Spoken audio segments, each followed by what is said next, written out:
ജീവിതയാത്രകളെക്കുറിച്ച് ഒരുപാട് തത്വചിന്തകളും ഒരുപാട് പോസിറ്റീവ് ചിന്തകളുമൊക്കെ പലതരത്തിലും പല അവസരത്തിലും നമ്മളൊക്കെ കേട്ടിട്ടുള്ളവരാണ്. എന്നെ ഒരുപാട് ചിന്തിപ്പിച്ചിട്ടുള്ളത് ഒരു സാധാരണക്കാരനായ മനുഷ്യൻ്റെ ഒരു നിരീക്ഷണമാണ്.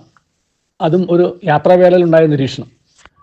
ഒരിക്കലിങ്ങനെ യാത്ര ചെയ്യുന്ന സമയത്ത് വഴിയരികിൽ ഒരു വണ്ടി പഞ്ചറായി കിടക്കുന്നു, ഒരു വീല് പഞ്ചറായി കിടക്കുന്നു. അത് വളരെ വില കൂടിയൊരു വണ്ടിയായിരുന്നു.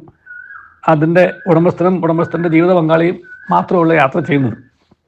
സാധാരണഗതിയിൽ അങ്ങനെയുള്ള വണ്ടികളുടെ ടയറൊന്നും പഞ്ചറാവാൻ പാടില്ലാത്തതാണ്. ഏതാണേലും ആ കാഴ്ച കുറിച്ചുള്ള ചിന്തകളിലേക്ക് പോകാനാണ് ഞാൻ ആഗ്രഹിക്കുക.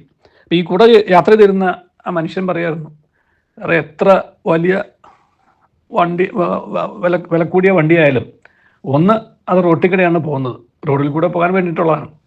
2, അത് 4 ചക്രത്തിലാണ് പോവുക. 3, ഒരു ചക്രം കേടായാൽ യാത്ര മുടങ്ങും, അവിടെ കിടക്കുള്ളൂ. 4 ചക്രങ്ങളിലും ഒരുപോലെ നാലാമത്തെ 4 ചക്രങ്ങളിലും ഒരുപോലെ കാറ്റുണ്ടായാലേ യാത്ര സുഖമായിട്ട് ചെയ്യാനും സാധിക്കുകയുള്ളൂ. ഇങ്ങനെ ഒരുപാട് ചിന്തകൾ അദ്ദേഹം ഇങ്ങനെ ആത്മകഥമെന്നോണം ഈ യാത്രകളെക്കുറിച്ച് പറഞ്ഞുകൊണ്ടിരിക്കുകയായിരുന്നു. അപ്പം ഞാൻ ആലോചിച്ചതായിരുന്നു, നമ്മുടെ ജീവിതവും ഒരു യാത്ര തന്നെയാണ്. ചെറിയവനും വലിയവനും ഇടത്തരക്കാരനും ഉന്നതനും ദരിദ്രനും ധനികനും എല്ലാവരും ഇങ്ങനെ ഒരു യാത്ര ഈ ജീവിതത്തിലൂടെ യാത്ര ചെയ്ത് കടന്നു പോകുന്നവരാണ്. നമുക്കും നമ്മുടെ യാത്രയിൽ 4 ചക്രങ്ങളുണ്ട്, ഒരു സ്റ്റെപ്പിന് ചക്രമുണ്ട്.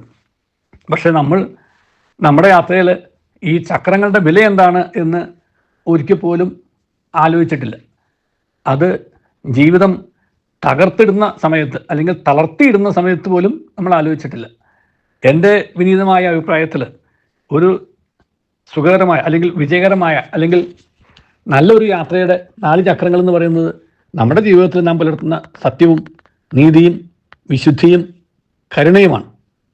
നമ്മുടെ ഈ 4 ചക്രങ്ങളിലും ഒക്കെ ഈ പറയുന്ന മൂല്യങ്ങളുടെ കാറ്റുകളുണ്ട് എന്നുണ്ടെങ്കിൽ ഇതിനകത്ത് ഒരു ചക്രവും ഫ്ലാറ്റാവാതെ അല്ലെങ്കിൽ പഞ്ചറാവാതെ ഇരിക്കുകയാണെന്നുണ്ടെങ്കിൽ യാത്ര വളരെ സുഖകരമായിട്ട് മുന്നോട്ട് പോകും.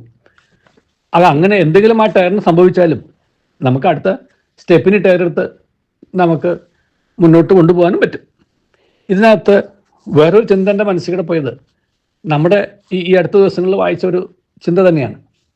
നമ്മുടെ ഒരു പോസിറ്റീവ് ആറ്റിറ്റ്യൂഡ് വേണ്ട, തിരിച്ചു പറയാം, ഒരു നെഗറ്റീവ് ആറ്റിറ്റ്യൂഡ് ഉണ്ടെന്നുണ്ടെങ്കിൽ നമ്മുടെ ജീവിതയാത്ര മുന്നോട്ട് പോകില്ല, അത് അവിടെ കിടന്നു പോകും. അത് പഞ്ചറായ വണ്ടി പോലെയാണെന്നാണ് പറഞ്ഞേക്കുന്നത്. ഒരു നെഗറ്റീവ് ആറ്റിറ്റ്യൂഡ്, കാരണം അത് നമ്മുടെ അവിടെ പിടിച്ചിടും, യാത്ര മുന്നോട്ട് പോകില്ല.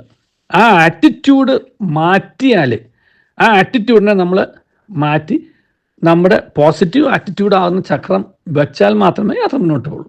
ഇതാണ് ജീവിതയാത്രയിലെ 2 ചിന്തകൾ എനിക്ക് പങ്കുവയ്ക്കാൻ തോന്നിയത്.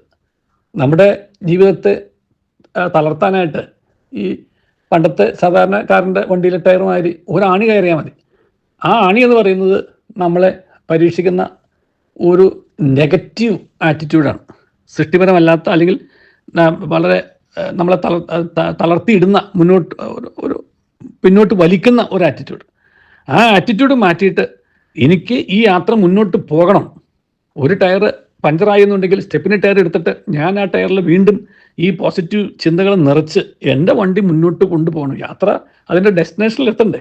അപ്പോൾ ജീവിതമാകുന്ന യാത്ര മുന്നോട്ട് പോകണമെന്നുണ്ടെങ്കിൽ 2 ചിന്തകൾ എൻ്റെ അഭിപ്രായത്തിൽ വളരെ അനിവാര്യമാണ്. ഒന്ന്, നമ്മുടെ യാത്രയുടെ 4 ചക്രങ്ങൾ എന്ന് പറയുന്നത് ഈ സത്യവും നീതിയും കരുണയും വിശുദ്ധിയും ഒക്കെ തന്നെയാണ്. അതിൻ്റെ ഉറവിടം എന്ന് പറയുന്നത് എല്ലാ ഭാഗത്തും കിടക്കുന്നത് കാറ്റ് തന്നെയാണ്. അത് ദൈവം എന്ന് പറയുന്ന ആ കാറ്റ് തന്നെയാണ് ഈ ടയറിനെ നിറച്ചുകൊണ്ട് പോകുന്നത്. രണ്ടാമത്തേത്, നമുക്ക് എവിടെയെങ്കിലും ഈ യാത്രയുടെ സമയത്ത് ഒരു നെഗറ്റീവ് ആറ്റിറ്റ്യൂഡ് വരിക എന്നുള്ളത് സ്വാഭാവികമാണ്. പക്ഷേ ആ നെഗറ്റീവ് ആറ്റിറ്റ്യൂഡ് കൊണ്ട് യാത്ര നമ്മളാരും ഇട്ടിട്ട് പോവില്ല. നമ്മൾ സ്റ്റെപ്പിന് ഈ ടയർ എടുത്തിട്ട് വീണ്ടും ആ ടയർ നന്നാക്കി പുതിയ കാറ്റ് നിറച്ച് നമ്മളും ജീവിതമാണ് യാത്ര മുന്നോട്ട് പോകും. അങ്ങനെ ജീവിതയാത്ര മുന്നോട്ട് കൊണ്ടുപോകാൻ തക്കവണ്ണമുള്ള പോസിറ്റീവ് ഒരു ആറ്റിറ്റ്യൂഡ് കൊണ്ട് ജീവിതത്തെ നിറച്ച് മുന്നോട്ട് പോകാൻ നമുക്ക് കഴിയട്ടെ. നല്ലൊരു യാത്ര, ജീവിതയാത്ര എല്ലാവർക്കും നേരുന്നു. ദൈവം നമ്മെ അനുഗ്രഹിക്കട്ടെ.